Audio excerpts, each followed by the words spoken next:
like there's no tomorrow. Welcome to the BingKing podcast. Okay, 大家好. I have Leon here with me. Hey, Leon, how are you? Hi, I'm good.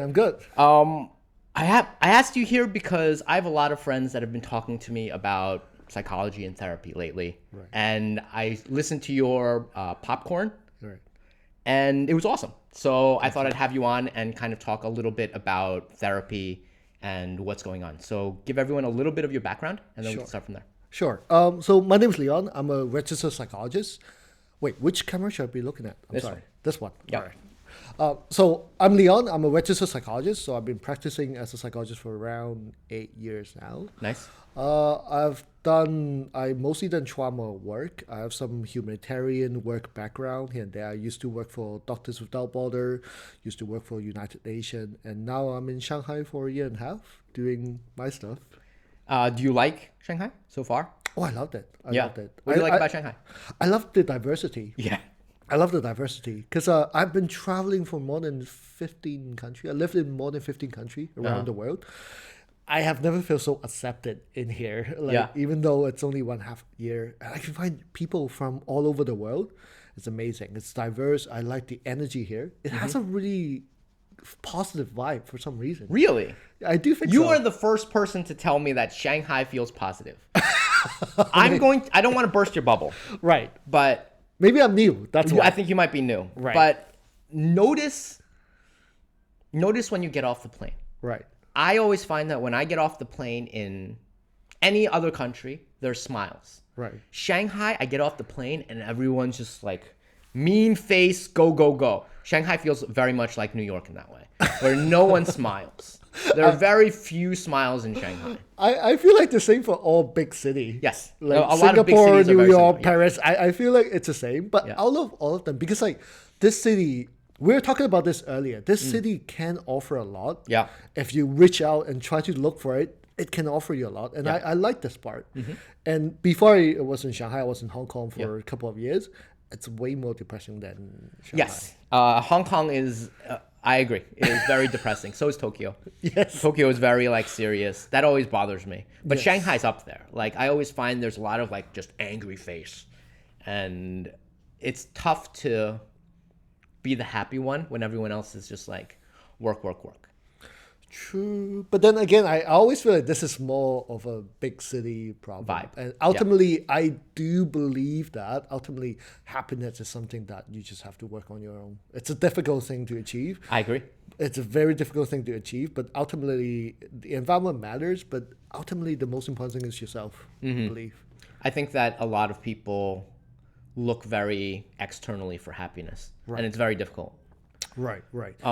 So let's talk a little bit about therapy. I have a lot of my friends talk about therapy, mostly the female friends. Right. Because the first thing they say is, I want to learn a little bit about psychology so that I can diagnose my boyfriend or my ex or whatever, right? Especially in China, I hear, oh, 我被 PUA 了.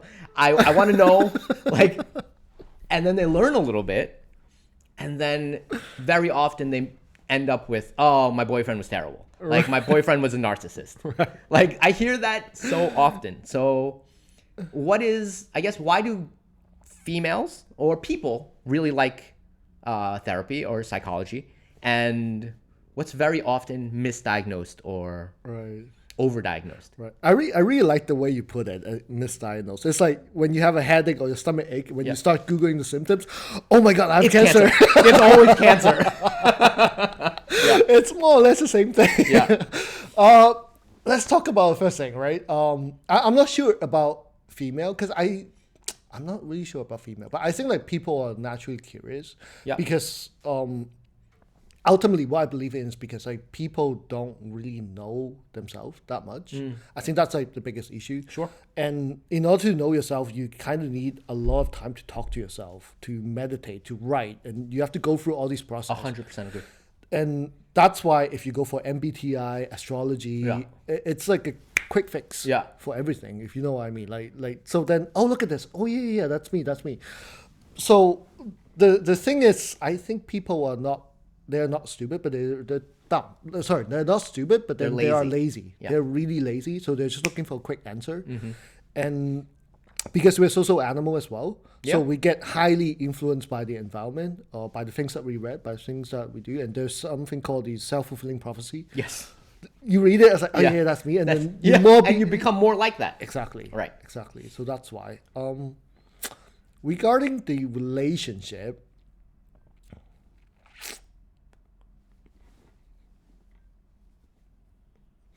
I don't know. So I'm speaking from a personal point of view, not Okay. as a professional psychologist. Because if I'm a professional psychologist, I have to be a lot more careful. So I just I want to understand. chill. Yeah, this is more relax. chill. Yeah, more chill. So it's just a hypothesis. Okay. It's just a hypothesis that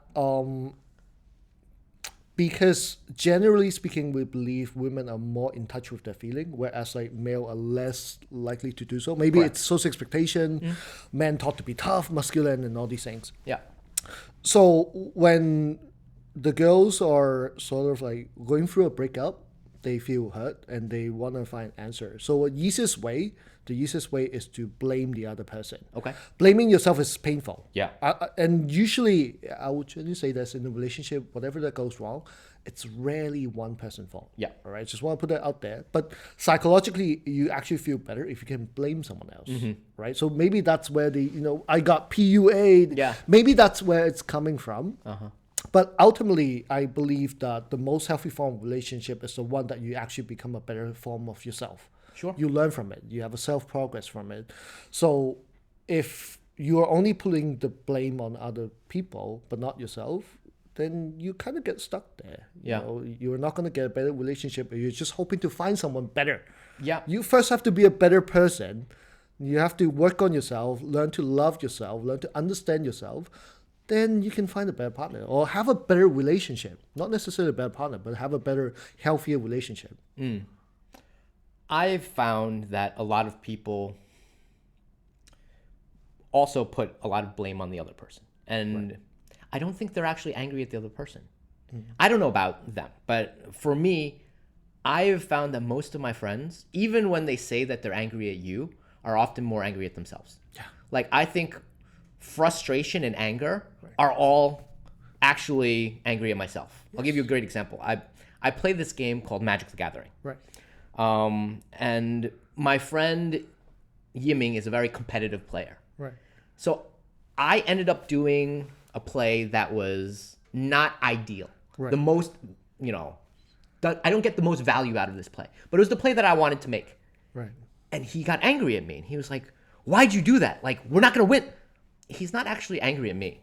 I think he's more angry at himself for not anticipating what I did. Right. And he blew up, and I knew he wasn't angry at me. Right. Like, he was just him trying to vent on himself. Right. Because I knew, like, he's angry at himself for not anticipating what I was going to do. Right. So I see that everywhere, where everyone's just like, they're expressing anger at someone else, but it's not you. Right. It's very rarely actually you. Right. Right. I agree. I think anger, it's a lot to do with expectation. Yeah. Like, what's the expectation you have on other people? And generally speaking, if you have a really high expectation and people are not performing as what you expected, that's where the anger and frustration coming from. So ultimately, it's about yourself. Yeah. Yeah. I mean, it's the same thing in relationships, right? Like, they expect you to do A, you end up doing B, and they get angry, but it's not you. I really don't think it's you.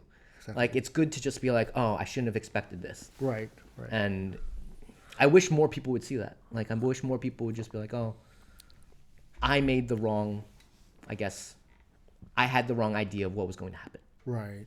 But I also feel like having the ability to reflect upon your own behavior, it's not easy and it's quite painful. It's super painful. It's painful. Like being able to sit here and say, oh, damn, I screwed up. Yeah. Can I swear? Yeah. Go for it. I fucked up. I fucked it up. Yeah, I fucked it up. Oh, shit. I shouldn't be done. Like that, I don't think it's easy to do. Yeah. And even for me, like personally, I learned from my mistake. I've done things that I'm not proud of. And I just talk to myself, hey, let's never do that again, Leon. Like, it's okay. But I feel like it's a process. You know, some people, like for me, I think I was lucky that I made a lot of mistakes when I was young. And I also have great friends who tell me, hey, Leon, that's not you. Knock it off. Yeah. Like I will share one story. Go for it. after my first humanitarian mission, I went back to meet my friend. And I was like so proud of myself. Hey, I've done this. You don't know what's like out there. You don't know what suffering is. Yeah. So I was like really proud of myself, full of myself, a big ego. And back then, my best friend just told me, hey, I know you're happy, but you've been saying about this for 2 months and you're kind of looking down people. On everyone else. Yeah. Yes, exactly. So knock it off. Don't do it. And I was like, oh yeah, I got it. And I think that's what a friend should do to each other, to tell you to, hey, stop the fuck out of this. That's a good friend. That's a good friend. Yeah. And I want to be that kind of person for other people as well. Right? So I think I was just lucky to have that. If I'm all by myself and no one ever give me that lesson, that talk, that you would be in a different place. I would be a very different place. Yeah. So I think I was just lucky. So like going back to relationship, I don't want to blame people for not having that reflection ability because it doesn't come easy. Okay. Yeah. You think that, but it could come easier, right? I think this world, the environment that we live in right now, doesn't allow you to have that time to reflect. Right. Because especially in Shanghai, like Shanghai, you ask anybody, right, how are you doing today? What do you think is the most common answer? I'm fine, thank you, and you. That's really funny. But that's actually really funny. In case people don't know, that's what they teach in English class. Exactly. But the most common answer I get is I'm busy. Oh, it's never I'm happy. It's never I'm peace. It's just busy is 90+% of people will tell you they're busy. Even if they're not busy, they'll tell you I'm busy because that's the common answer. That's the answer that they want you to, I guess, expect. I'm very curious. Like, if I ask you, how are you? What would be your standard answer? I reflect first, and then I'm usually happy. Like, I like to say happy. Nice. And it depends on the day. There's days where I'm not happy, and I'll be like, I'm feeling a little sick. Okay. But usually it's happy. I think I'm unusually happy as a human. That's great. Yeah. So my standard answer for most of the time, I would actually say my life is not perfect, but I'm happy. So I'm with you on that point. Yeah. That's my standard answer. But not perfect, but rare. I'm really happy. Yeah. Yeah. So it's just hard for people to take the time out and be like, what did I do wrong? Because they just want to move forward instead of moving back. Right. Like, I have to fix this before I move forward. Everyone just wants to keep going, full-fledged ahead. That's the direction. And they don't take the time to be like, I need to work on myself for a year. I need to relax. I need to be happier before I can do my next job. It's hard. Maybe that's where the value of therapy coming from. You think so? I think so. Do you find that people have gotten that kind of value? Because why can't you get that from your friends, like you did? What I believe in is because sometimes you don't have good friends. All right. Yeah. I have met friends that's like, but for therapy, what I believe is that it's the safest way. So in therapy, we believe non-judgmental. So whatever that you believe in, we'll accept it full-heartedly. But what I'm offering you this time and space is to reflect upon. Do you really want that? Or if we think in long term, all right, don't think in short term pleasure, sensation, think in long term, is that the life that you want to live? Right. So we offer people that space. And honestly, ultimately, because I don't tell people what to do in therapy, right? I'll give you an extreme scenario. Okay. I had a patient a couple of years ago who had suicidal ideation. And unfortunately, that person was in a psychiatric hospital for a little bit here and there. So after a couple of years, the person went out. And there was this one day we're just doing this therapy. And the person told me that, hey, Leon, I really don't think I can do it anymore. Yeah. Like, I want to end this. So as a natural human being, you'll be thinking about, what can I say? What can I do to stop that person from hurting himself or herself? But at that moment, I just said that, okay, if that's what you really want, and if we have exhausted all the other method, and ultimately this is what you want, it's not my place to tell you how to live your life. And imagine like people suffering from depression, like from the moment that you wake up, from the moment that you wake up till the moment that you go to bed, it's just pure agony, pure sadness. It's not a way to live. So I can't imagine. So I just told her, okay, if that's what you really want, when you commit suicide, do you want me to be there for you? Right. Is there any message that you want me to deliver to your friends and family? So even in an extreme scenario, I don't stop that. I don't think I could do that. Like, and you said that you like superhero. Like, superheroes never let them, right? But I don't get to decide how they live their life. So this That's is true. what I mean by the That's true. safest option. Like, who am I to tell you how do you live your life? Yeah. Because I don't know what you're going through. Yeah, because I Yeah. don't know what you're going through. Even if I know I'm not you. You and I can go through the same thing, but we would have very different emotional experience. Correct. Yeah. So it's not my place to tell a person how to live a life. Mm-hmm. So ultimately, my role is just to reflect upon, you Yeah. know, just help you to reflect upon those things, those decisions that you have made, those behavior that you have made. Yeah. And usually people do something for a reason, usually, or there's a course. motivation. And because human being, we're short-sighted, I'll bring a train for survival. So we only think about where's our next food? Where can I find the next water? You Yeah. know, but we don't think about 10 years from now. We don't think about what's going to happen next. Our brain is just not evolved that way. So with therapy, as someone who are neutral, we just reflect upon. Really? Is that what you're saying? What will it do to you? Okay. It reminds me of a Superman comic book. Right.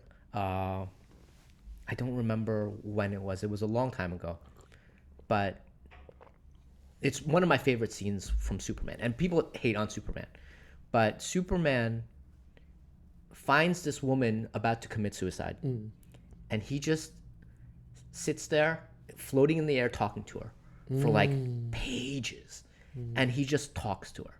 And you have to imagine Superman can save all these other people. He's got all this, but he spent 4 pages talking to this woman, just talking. And then it was so emotional for me because he's got so much responsibility and he just sits there and talks with her. Like, that is incredible to me. Right. Because, he's Superman. I have seen a similar thing, but not with Superman, with Yeah. Spider-Man. Because I'm yeah? a big Spider-Man fan. Oh, me too. I love that. I'm a big Spider-Man fan. So I think I've seen something similar with Yeah. Spider-Man, like 2 pages just talking to someone who wanted to commit suicide. Yeah. So I do believe in with great powers come great responsibility. But then, because I'm not Superman, I'm not Spider-Man, I can save the world. So my philosophy in life is to take care of everything that within my control. There are things that I can change, but there are a lot of things that I can. Yeah. So whatever that's put in front of me, I'll just focus on that, and then I'll move on to the next thing. Yeah, that's basically my philosophy. I think that's great philosophy. You do what you can, control what you can control, and everything that is out of your control, it's kind of hard to be like, how do I focus on that? Right. That's where the anxiety coming from, because you're focusing your attention on things that you can control. Yeah. Right. Like, let's say lockdown. Right. Oh, your first animal instinct is like, I want to get out. I want to live a normal life, but that's not within your control. Right. And the more you think about it, the more hopeless you feel. Yeah. Right. That's where the anxiety coming from. That was terrible for me too. Right. I had a really rough, I mean, maybe not as rough as some people, but I had a really tough time. I feel like I'm a very outdoorsy person. I really like being outside. Right. And so when I was stuck inside, like, there were a lot of days where I just cried. And then all of my bad habits came back. Right. Like, whether it be porn, gaming, like, I got rid of all of those bad habits pre-COVID. Right. And then once that came, all of my bad habits came back. Right. And I'm still trying to get rid of them. Like, even now, it's years later. Right. And I'm still addicted to porn. I'm still addicted to gaming. Right. And it's so hard for me. Right. Because just being stuck inside, like, all that soothing, I just needed something to soothe me, I guess. Right. So it all just came back. And I mean, for sure, I'm not the only one, because I have friends that are going through it as well. Right. But I hear a lot of depression coming back. I have a lot of friends that are saying they have too much anxiety now. They wake up and they're just anxious. Like, that's the first thing they feel. I don't know if you're seeing that in, like, therapy. Yeah, definitely. Like, because my specialty is actually in trauma. Okay. So for, PTSD. Yeah. Yeah, so like for PTSD, it actually doesn't happen when you're going through the traumatic event. So according to the diagnostic criteria, you actually have to wait until 3 months to 6 months. Yeah. If it happened right at the trauma, it's actually being diagnosed as ASD, acute stress disorder. It's a completely different thing. Really? So yeah, because if you're in the trauma, your animal brain is telling you deal with the problem first. Deal with the problem first. Yeah. Yes, fight or flight. Yeah. Basically, your limbic system is basically activated and fight or flight. So you don't have the energy to process the trauma. And that's why oftentimes trauma actually have a delay effect, even after years, as you said. But the way I look at it, during lockdown, if you say you have some bad habits, coming porn, gaming, cigarette, whatever that is, I think it's okay. Like, give yourself, like, go easy on yourself. It was a difficult time. Honestly, it was a difficult time for everyone. Yeah. And you're not like going out and killing people. No. Like, so like, gaming, porn, those things. I spent so long getting rid of those habits, though. Like, it took, you know, bit by bit, like, just slowly get rid of them. And then minutes, they came back. Right. Like, they are so addictive. And it's so hard. Like, I feel like I just started from zero. I'm started lower than zero, you know? Right. Like, and it hurts.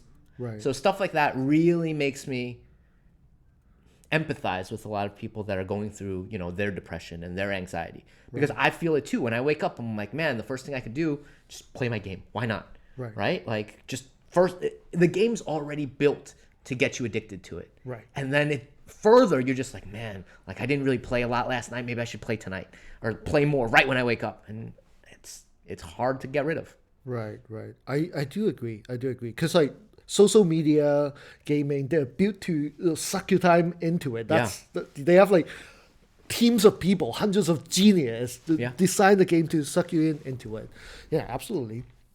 However, like just circling back to what I said earlier, I think life is a long process. Yeah. It's a long process. If it takes years, 2 years to get rid of those, why not? Like, I think the first thing, it's normalization. Like when I do any kind of therapy, the first thing is normalize the emotion. Normalize, even like I'll go one step further. Like let's say drug addiction. Yeah. You can't be like, okay, starting from tomorrow, no more cocaine, no more marijuana. Like just quit. No, it doesn't work that way because it becomes a punishing stimulus. Okay. All right. The easiest way to get rid of all these things is to turn it into a habit. So according to research, on average, there's a huge standard deviation, but average, it takes about 60 days to form a habit. Right. So you don't want to use external reinforcement or punishment to get rid of those things. The easiest, the most sustainable way is actually intrinsic motivation. Meaning What do you mean? Intrinsic motivation, meaning that by accomplishing that process, you give yourself a pat on the shoulder, good job. So that becomes an intrinsic motivation. That is the most consistent way of continuously doing something that you want to get rid of or you want to form a habit. So even with depression, with therapy, that's how I help people. Let's say someone's suffering from extreme, severe depression. The person will stay on bed for 23 hours a day. Yeah. So it's not going to be like, okay, starting from today, just go out, work out, go to work, meet a friend. You don't do that. That's impossible. That's impossible. Yeah. So usually what I do is that I find a minimum effort that a person willing to pay. All right, let's say, how about for this week, we do 1 minute a day. Instead of 23 hours, can you stay in the bed for 29 hours, 59 minutes? Yeah. Consciously paying that effort, that I'm doing this for 1 minute, and then after you're done, you give yourself a pat on the shoulder. Repeat that 60 days. Repeat that a certain period of time, because we have something called habituation. Yeah. When we expose to the same stimulus, response decrease. So it becomes less punishing over time. It actually increased the reinforcement factor of sense of accomplishment. Right. Then you start to rank that up 1 minute, 5 minutes, 10 minutes, and then you slowly get rid of it. So the key thing here, consistency, number one, consistent day by day. Yeah. And therefore you want to find a minimum effort. Don't go big, go minimum effort. And then having that awareness, I'm doing this, so that you get the reward inside your head. You get the serotonin in your head. Good job. So that's how you do it. It's funny. I see that in my friends. Oh, yeah? I see my friends slowly get off of drinking, Right. but they do it by replacing their addiction to alcohol with an addiction to working out. Yeah. You know? Yeah. And I don't think that's healthy. Like I think you just replaced one addiction with another addiction. Like, where's that just I'm okay just being me, just being peaceful. Like I've had that at certain stages in my life where I'm just like, oh, I don't have to do anything. I'm just really happy. Right here, right now. It's rare, but you're just replacing, jujitsu with, something else. Or you're replacing your alcoholism with jujitsu. Like, sure, your liver thanks you, but now your joints hurt. Like, just everything else hurts now. Like, you're saying that this is a better habit, but you're still feeding your dopamine or your whatever. Just still the same system. It's just replacing this thing with, something maybe slightly less internally painful, but still painful. Then can we look at that from a different angle? Let's say you go from drug addiction to alcohol, then to working out, and then like you're slowly moving to different things. Oh. Can we look at it this way? Like that minimum effort, like can we look at it this way? Or satisfaction is an interesting thing. Earlier we were talking about happiness, right? Yeah. Do you know the formula to happiness according to research in psychology? I have my own formula. I don't know about yours. Okay. Let me think about it. My formula is excess time times interest, like a hobby, Okay. equals happiness. Generally speaking, if you have free time and you have something that you enjoy, you multiply those and you get happiness. Oh, okay. Interesting. All right. Yeah. Yeah. I have a different formula. Go for it. Not a personal one, but according Yeah. to research, happiness is enjoyment plus satisfaction plus purpose. So enjoyment is like you're doing something that give you pleasurable sensation. Okay. Pleasurable sensation is an animal thing. Yeah, we all have it. Yeah, we all have that. But enjoyment is pleasurable sensation plus mindfulness, meaning that you are actively aware. I am enjoying playing video game instead of like, oh, I'm nervous. Like I should quit this, but I like see. no. So like you have to really enjoy the moment. Okay. That's what enjoyment means. Pleasurable sensation plus awareness. Satisfaction is an equation. Things that you have over the things that you want. So most people would want to increase satisfaction by increasing the things that you have. Yeah. But that doesn't work because Right. the more things you have, the more things you want. Right. So the key to increase satisfaction is actually decrease the things that you want. Yeah, wanting less. Wanting less, Yeah. exactly. And purpose is easy, like the purpose of life, meaning of life. Yeah. Purpose is not easy. I think that's the hardest one. I have friends that have spent decades trying to find purpose. I think that's the hardest one. Yeah, true. But maybe because I'm a psychologist, so like Yeah. this is basically what I do. What I mean by purpose. easy, it's like It's easy there to are understand. their exercise, their worksheet, there are something called a value clarification exercise. Okay. Can so- you explain that? Yes. So basically, it's from a model, from a therapeutic approach called acceptance commitment therapy. So it's an empirical supported approach that we use in clinic. That research has shown that it's like significantly help people with depression, anxiety disorder, PTSD. So value clarification exercise. Value basically means that something that's valuable to you. But value is not goal. Goal is something that you can pursue. And the problem with goal-oriented life is that you always have a next goal. Yeah. Once you achieve this, like as a kid, you study hard. Okay, study hard, get to a good school, go to a good university, find a good job, get a promotion, get a salary raise, get a girlfriend, get married, get a kid. You're speaking my language. Yeah. Then when do you ever get to sit down and say, I'm happy with my fucking life? Yeah. You don't, because like don't. there's always one more thing to pursue. Correct. And that's why I don't like goal-oriented life. I don't like it either. I like journey-oriented. Exactly. Enjoy the journey. Exactly. I'm 100% with you. So value, it's how you live your life. It's not what you get in life. Because at the end, the only thing that you get in life is death. Yeah. That's the only thing that you guarantee. You're going to die one day. Right? So it's about how you live your life. Yeah. And in order to find that, there are some exercise that we can do called value clarification exercise. But I don't like that name. This is what it was being taught. Right. It feels very confusing. The name feels very confusing. Because clarification. Yeah. As if like it's already there. You just need to shed light on it. And I don't believe in that. Okay. So I actually called it value authorship exercise. Okay. Meaning that you're the author of your life. If you decide that your life is meaningless, you're right. But if you decide that your life is meaningful, you are also right. You're the author of your life. You get to decide what is meaningful Right. to you. And have you read a book by Dr. Eric Fromm, Escape from Freedom? No. All right. So basically, in the book, it says that there are two types of freedom. When you ask people what do they want, they can't tell you. Right. It's different. It's a lot of people. But if you ask them what they don't want in life, it's easier. They know. They don't want to be unhealthy. They don't want to be Correct. homeless. But that's not the true form of freedom. The true form of freedom is to pursue something that you want. However, in order to pursue something that you want, it's a painful process because you're going to have to isolate yourself from the social expectation, from the background. It gets lonely. People probably won't agree with you because it's very subjective.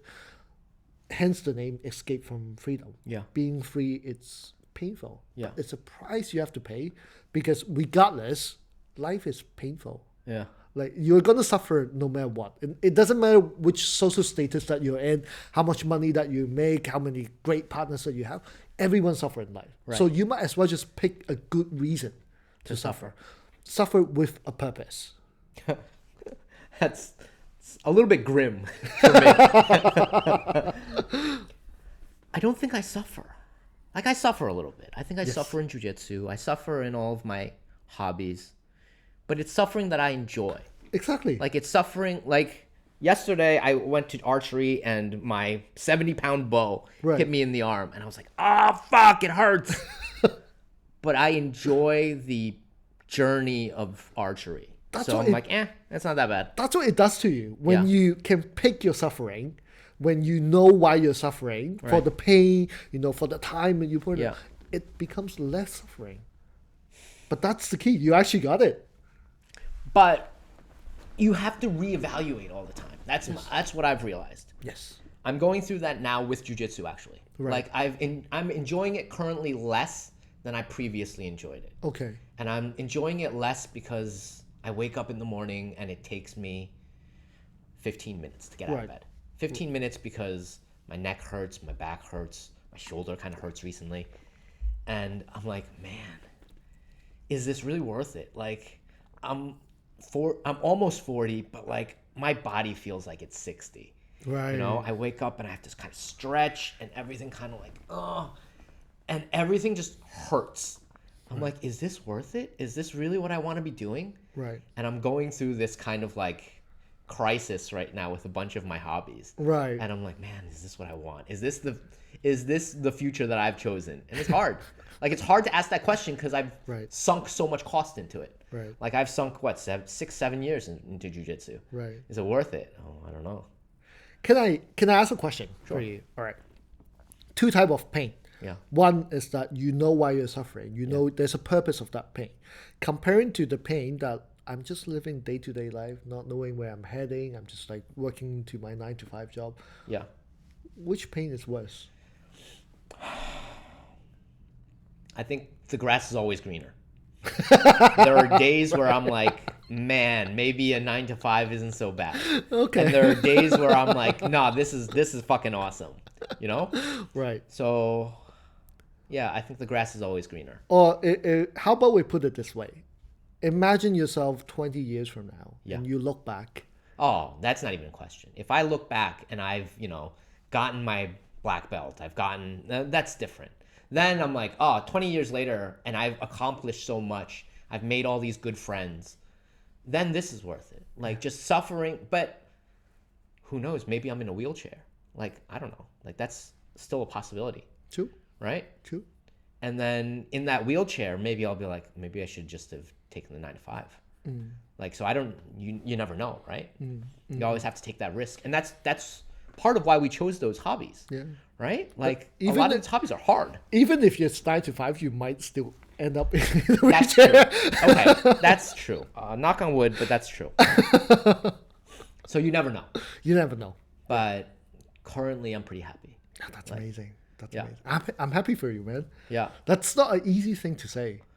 I realize that it's hard. Like Yeah. even for me, I feel like I'm happy, but if I look around, it's only like probably 5% of the people that I think so know too. can say that I'm happy. Yeah. So I'm happy for you, man. But I really think I'm unnaturally happy. Like I've never been really sad before. Right. Like I have all these friends that go through depression. They go through all these like anxiety. My sister has pretty bad anxiety right now. Right. And she doesn't know why. She's just like, she thinks she has ADHD. I'm like, yeah, but I've never had any of this. Like I kind of just wake up and other than pain, I'm pretty happy. Like I wake up in the morning, I look at myself in the mirror, I'm like, you look pretty good. And then my day just kind of becomes very happy. Right. I never right, have I have bad days. Right. But overall, I would say I am high on the standard deviation of like happiness. Right. Right. I don't know why. It just happened to be that way. If you have to guess, what would be your hypothesis that you're different from the norms?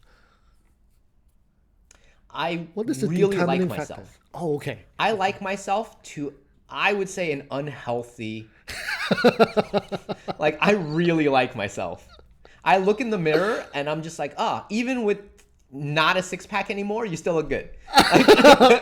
You look great, man. And I just tell myself that I'm awesome, like all the time. I go to sleep and I'm just like, you did pretty good today. Even if I did nothing today, I'm like, yeah, but you went out and like, bought groceries and cooked. Yeah, you did pretty good today. And then I go to sleep. Like that's usually how I go to sleep. If all of my patient and client have your mindset, I will be out of job. I just really like myself. I think you actually hack into the key thing of what I try to do with my client. Oh, yeah? Self-love. Like nobody's perfect. No. So every now and then give yourself a pat on the shoulder. Even if you just wake up, you survive one more day. It's not easy. It's kind of easy. A lot of people will tell me that then I'm not very ambitious, Like for jiu-jitsu, I think I could beat up 80% of the world, probably. Because I'm pretty good at jiu-jitsu. I'm pretty good at boxing. I could probably beat up anyone that's untrained, which is most people. Right, right. Do I need to be like top 1%? Probably not. For rock climbing, do I really need to climb that crazy overhang with like, where all the grips are like that small? I can climb walls better than most people. Right. Isn't that enough? Like to me, that's enough. I'm just like, oh yeah, I can climb.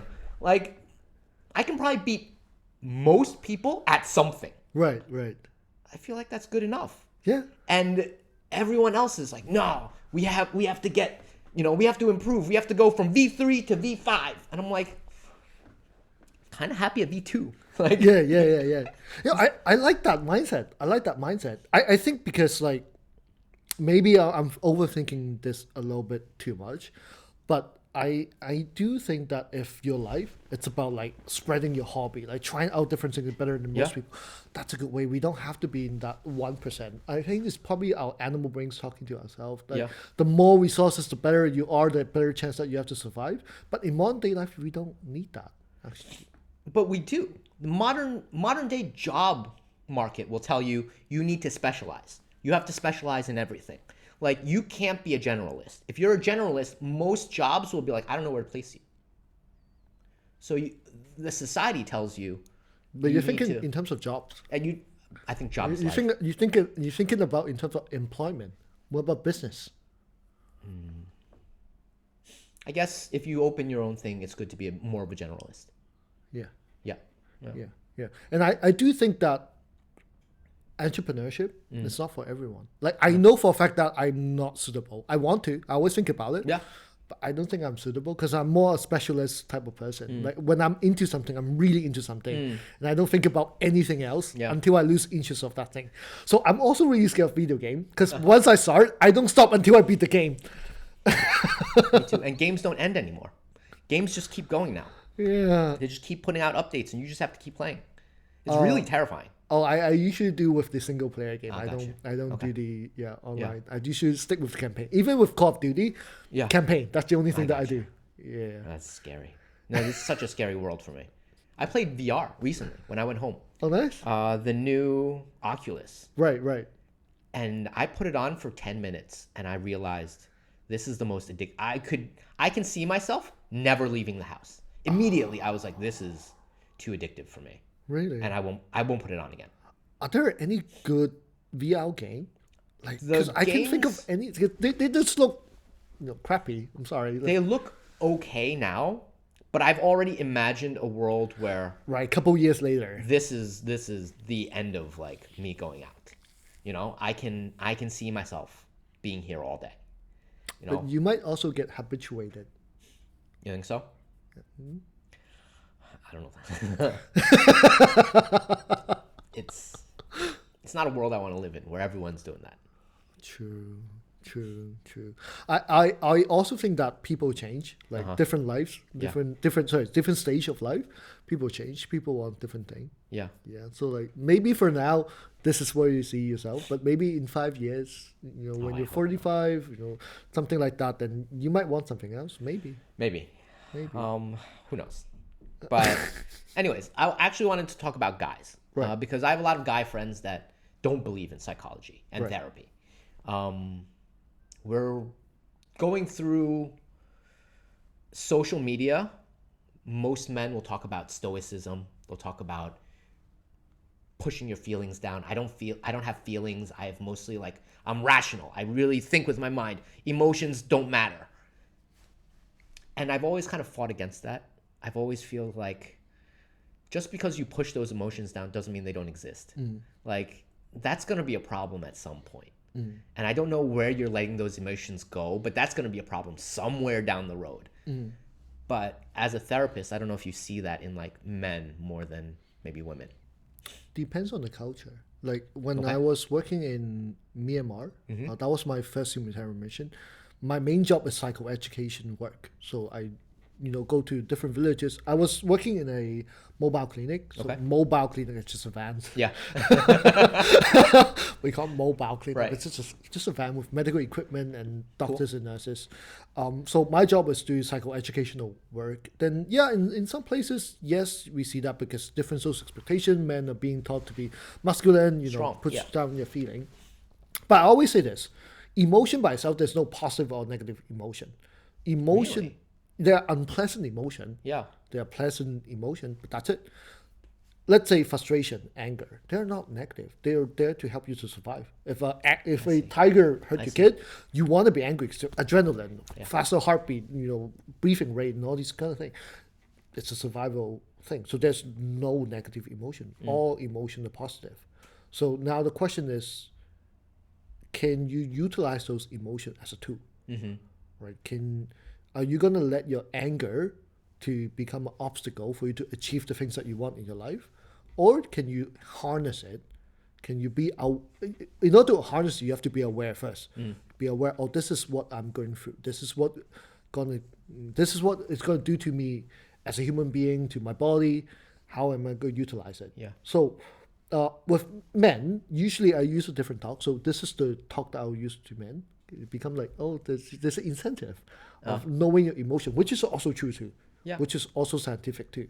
So yeah, I do have a different approach because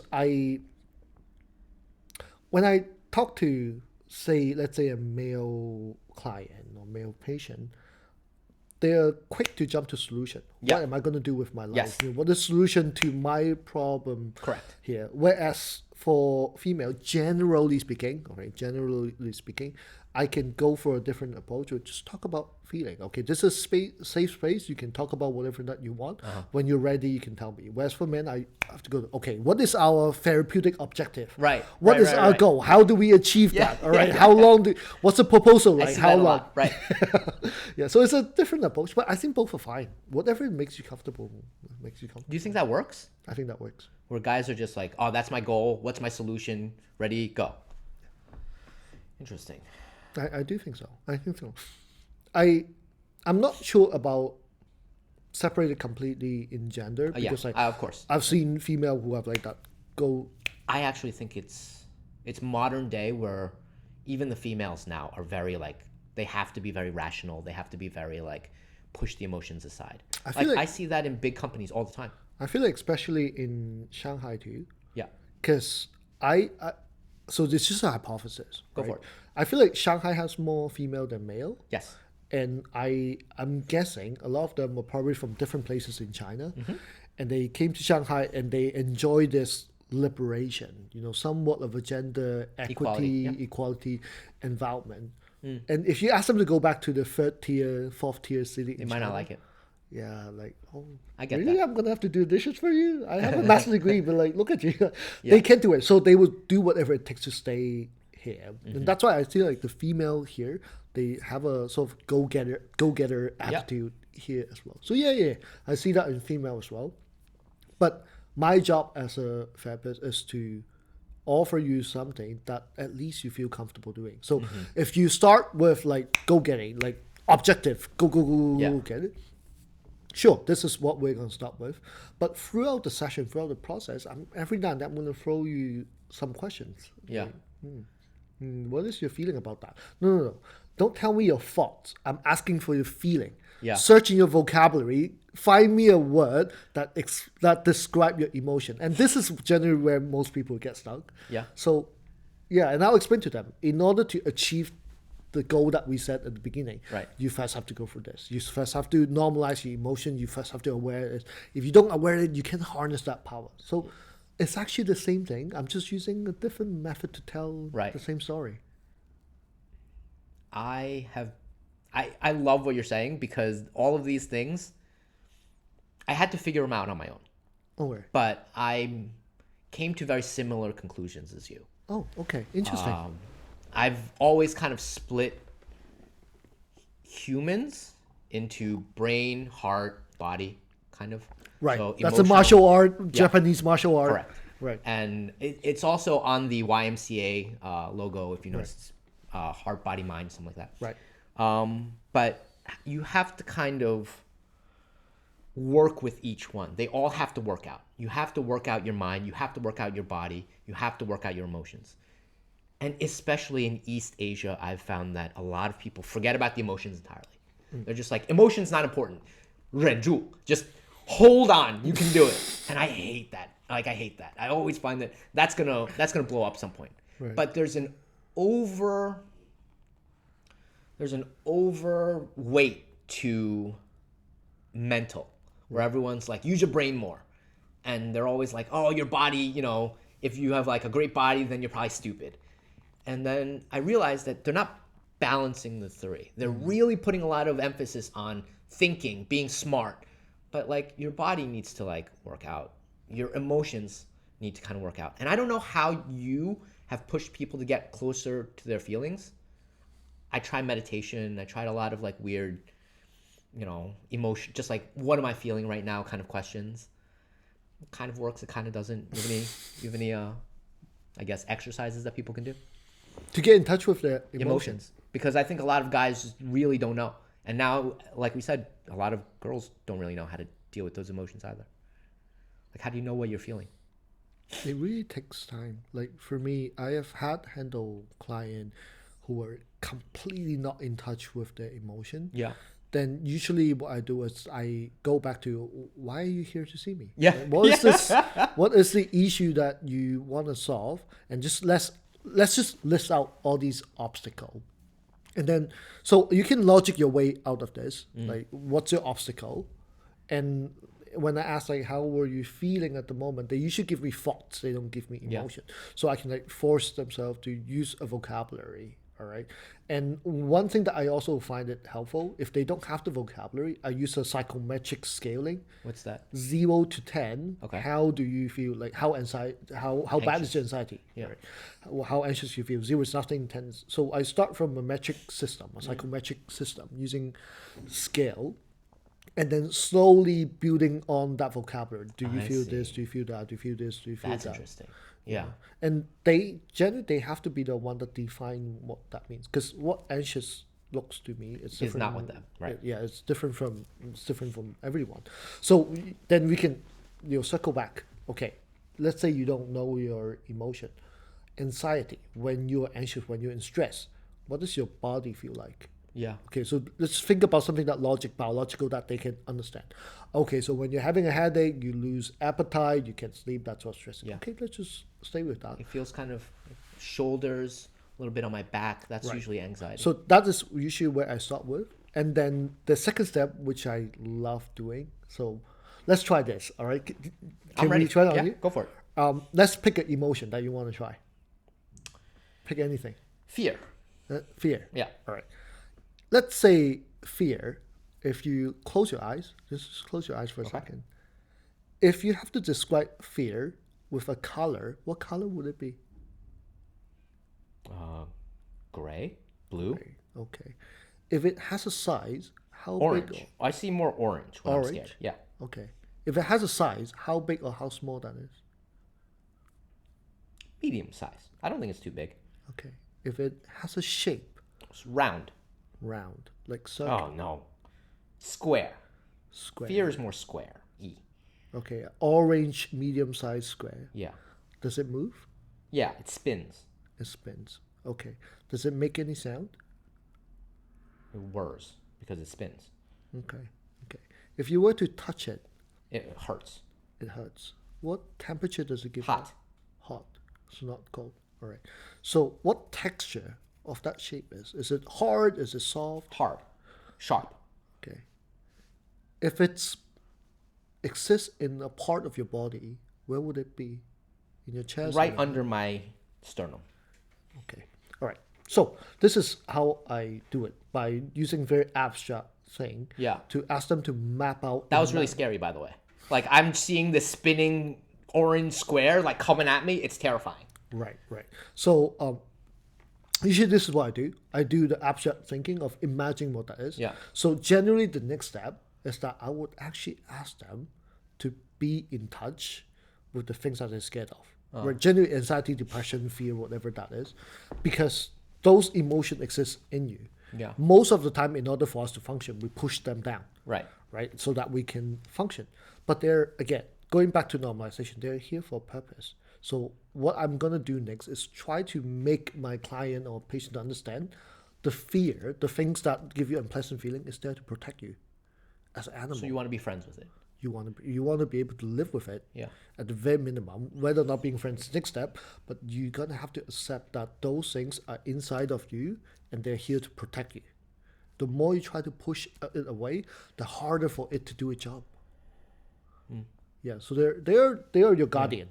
They are your guardian. So you're gonna have to learn to embrace it. You're gonna have to learn to look at it, really feel it. Yeah. Touch it. Play with it a little bit. It takes time. It's scary. It's scary. It Yeah. takes times, but scientifically, that's what emotion is. If they're inside your body, inside your brain, they must be serving a survival purpose. Yeah. All right. So, like step by step, this is what I try to teach my patient to understand. Huh. That's interesting. That's something to meditate on. Terrifying, but interesting. I that was actually scarier than I thought it was gonna be. You all right, buddy? Yeah, because it just spins at you, and then it's. Yeah, but this is what I like about earlier I said about acceptance commitment therapy. Yeah. The key word here is acceptance. Imagine you are a bus driver. Okay. Okay, the bus is your life. Yeah. You're heading to different direction. Every now and then, you're some nice passenger coming up. Hey, you're amazing. You're gorgeous. But every now and then, there's some nasty people. Usually. Yeah, they're sometimes yelling at you. Yeah. You're not good enough. You're a loser. You're lost in life. You're so stupid. Why are you addicted to blah blah? Yeah. You can try to push them off the bus. Sometimes it works, but in the next stop, Another one might come on. then another one come up. All right. So, as a bus driver, what you have to do, You have to deal with those people. or you accept that they're there, and they won't live in your bus forever. Yeah. You're a bus driver. Every now and then they get off. There's some people coming in, some people get. Can you live with the fact that there are some people yelling at you, but you are the bus driver? You don't let those passengers tell you how to live your life. You're a loser. Turn right. No, I'm a bus driver. This is where I want to go. Yeah. So I'm gonna accept them being on the bus, and I'm gonna keep heading to the direction that I want. So it's like a full model, and that's why like finding meaning of life, purpose of life matters to me, because I first need to find that within my patient, within my client. Then I can talk about acceptance. Why do you need to accept that? Why do you have to suffer that? Because there's something that you want to pursue in your life. How long does this stuff take? This might take forever. Depends. I feel like Depends. I feel like these are like lifelong questions that you kind of never really get the answer to. You know? Yeah, I don't have the answer. I don't have the answer for everything, but like for me, I think it's okay for us to change the value of life or meaning of life. Right. Like when I was a kid, what is the most important thing? Get a girlfriend. Yeah. When Candy. I'm 20, when I'm 20, money, Yeah. status. At my age right now, I want to be happy, but who knows what I want in when I'm 40, 50, 60. Who knows? And I think it's completely fine. I think it's because you remember what you said earlier. It's the journey that matters. Yeah, it's always the journey. And ultimately, when my bus stopped and I look back, hey, look at all these amazing things that I've been through. That's what matter. Yeah. I mean, I always use hiking as an example. Right. I have a lot of friends that are really into hiking. Right. And some people in the group are just very goal oriented. I want to get to the top. Right. And I'm like, hiking's like the least goal oriented thing. Like, you should enjoy all of the view, the flowers, the trees, and all you're thinking about is getting to the top. And I never understood it. I was just like, but this flower's really pretty. Like, we could just sit here for another 10 minutes. It's okay. Right. I think this is amazing because like this is somewhat like a new thing for me that I just got it for the past couple of years. When I was a kid, when we play video game, what do we want? We want to finish the game. Yep. We want to get that a platinum achievement thingy. But now, like, can I just enjoy time? And like last week, I went to Zhangjiajie for hiking. Okay. The Avatar Mountain. Beautiful. Yeah. Beautiful place. But it was crowded. So I already know that I don't like crowded places. So most people would take the tram all the way to the top. I was like, you know what? I'm going to hike. I'm 4 days. I'm going to hike every single day. Yeah. So I enjoy the process. And when I get to the top, it was crowded. It was noisy. There are like people using microphone. I was talking to myself, damn, I wish it would be different. And also like bad weather too. It was raining. So I don't get to see the view. But then after that, I went back to hotel. I was thinking, actually, I enjoyed the hike. Yeah. Isn't that what's the most important thing? Bingo. That 5 hours of hiking, isn't that what most important? Even though at the end, I didn't get to see the Avatar scene, even though it's noisy, it doesn't matter. I have 5 hours of enjoying hiking all by myself, listening to the nature. But that's got to piss you off. Like, that would piss me off too. At the moment, yes. Yeah, at the moment, you're like, I worked so much harder than these people. And for some reason, we got the same shitty view. Like, that would annoy me so much. I would just be like, why did I work so hard and got to the same place as all these people that took the tram? Like, that annoys me. Yeah, at the moment, I was like, Yeah. damn, like I didn't get the reinforcement that I was looking Right. for. When I go home after a couple, I think it's completely human. Like that instinct, like, damn, you are like, it's completely human. Like, just after a while, just, when I Let the emotion go. let the emotion go. Yeah. It's like, when I surfed good, I was like, I still enjoyed it actually. That's what I'm here for. But are you experience. lying to yourself? Like, you ever wonder if that's just like lying to yourself? Like, it's okay. Like, you're trying to Give myself like an some excuse, you know? Maybe. Like, to some point, I think that I'm lying to myself sometimes. When I look in the mirror and I'm like, oh yeah, your gut looks kind of nice today. I kind of know I'm lying to myself. But for some reason, it works. Does it matter if it works? Yeah, because it's not true. I know it works. I'm sure it works. But there's value in truth. There is value in truth, but what I'm saying is that excuse, like, wouldn't be that a form of self-fulfilling prophecy? That because you tell yourself this, you actually get to enjoy it more. You get to look at the event from a different angle. You're teaching yourself a lesson so that you don't let your instinct take over. But those instincts have a reason, right? That's why we have them. Yeah. So I'm not saying that let go, like, completely suppress those instincts. Yeah. So I also have moments like, damn, you're like... Yeah. But like, then when I calm down, when my emotions fade away, when my rational brain comes in, I get to pick. Yeah. Do I stay angry with this? Or do I enjoy the 4 hours of hiking that I have? So it's a conscious decision that I make then. Yeah. No, I'm with you. I've never had that experience. Yeah. We were in Bali, Right. and then there's this island called Nusa Penida. Okay. Nusa Penida, most of the beaches require you to hike down a very steep hill. Right. One of them, I don't remember which beach it was. I think it's called Kling Kling Beach. Okay. It's a 40-minute hike down. Right.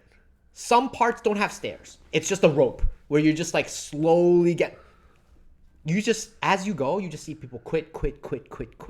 Right. And finally, when you get there, the beach is gorgeous.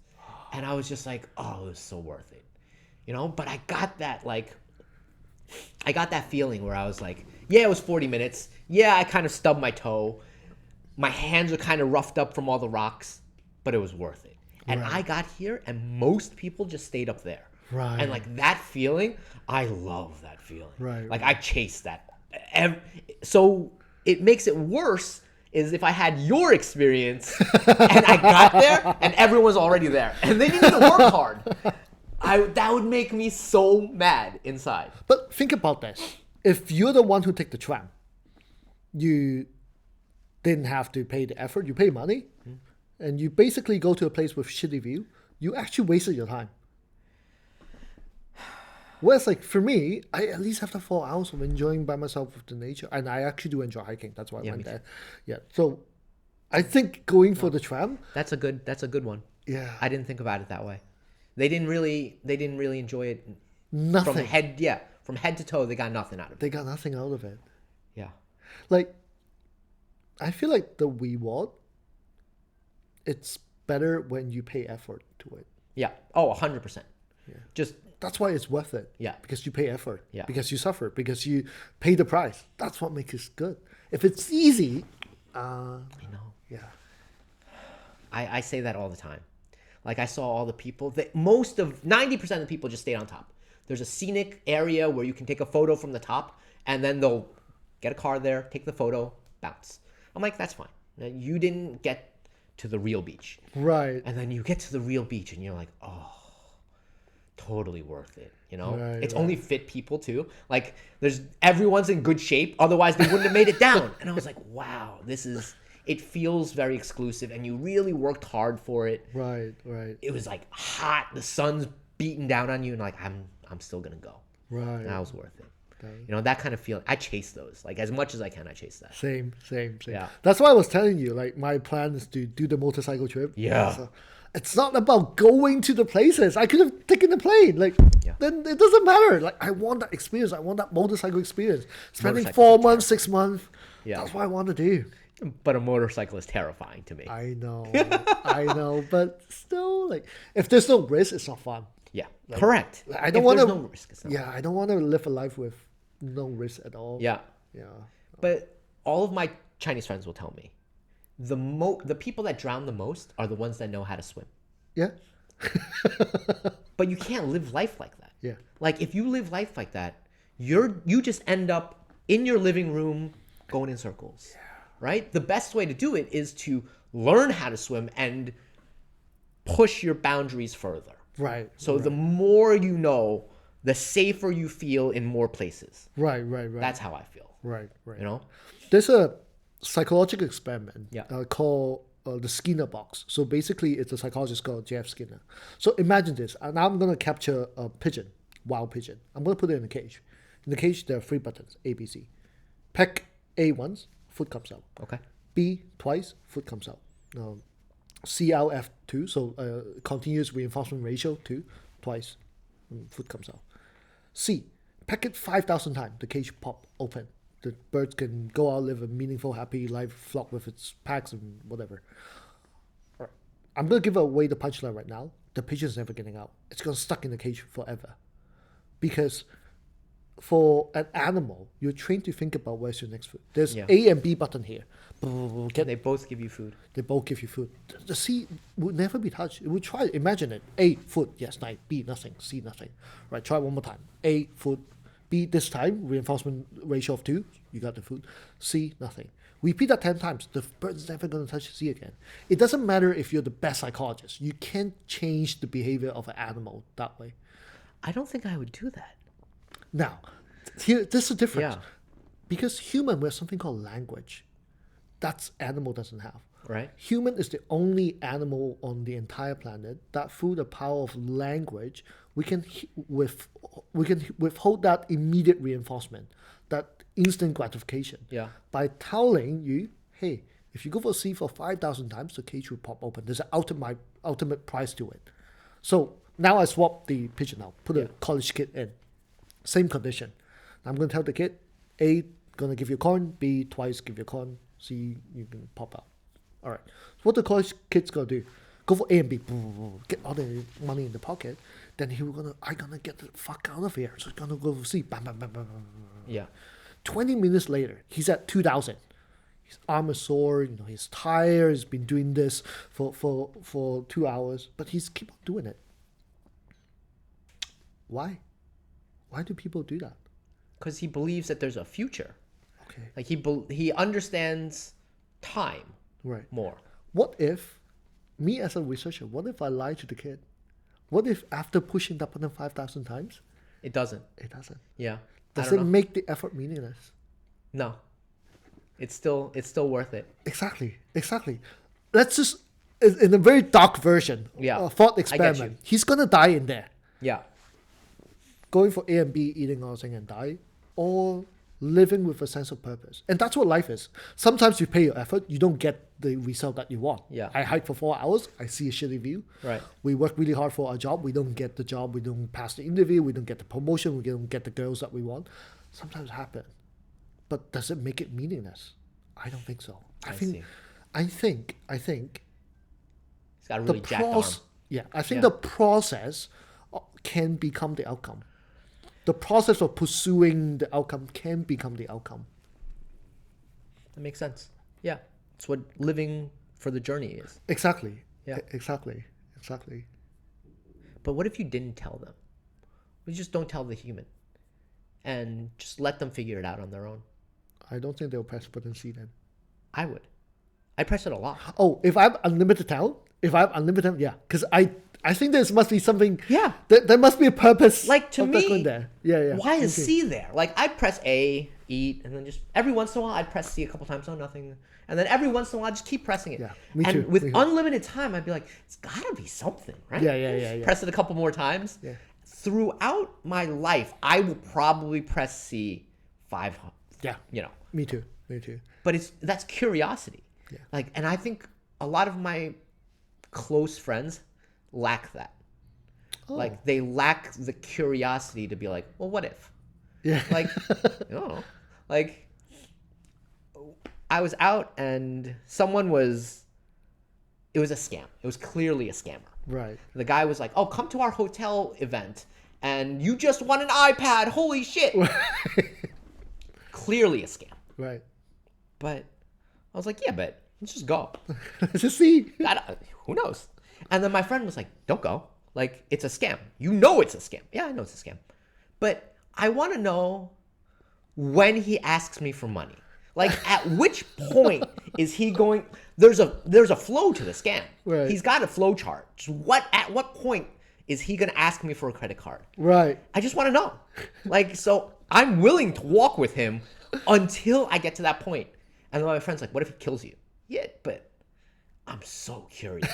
Like, just what if? I can't let that chance slide. Yeah. But most of my friends will be like, no, don't go. It's meaningless. It's not meaningless. Like, I just want to know, like, how he does this. I'm with you on this one. Yeah. Because I'm a type of person that, like, my idea is, like, even if it doesn't work the way that I want it to, I come back with a great story to tell. Exactly.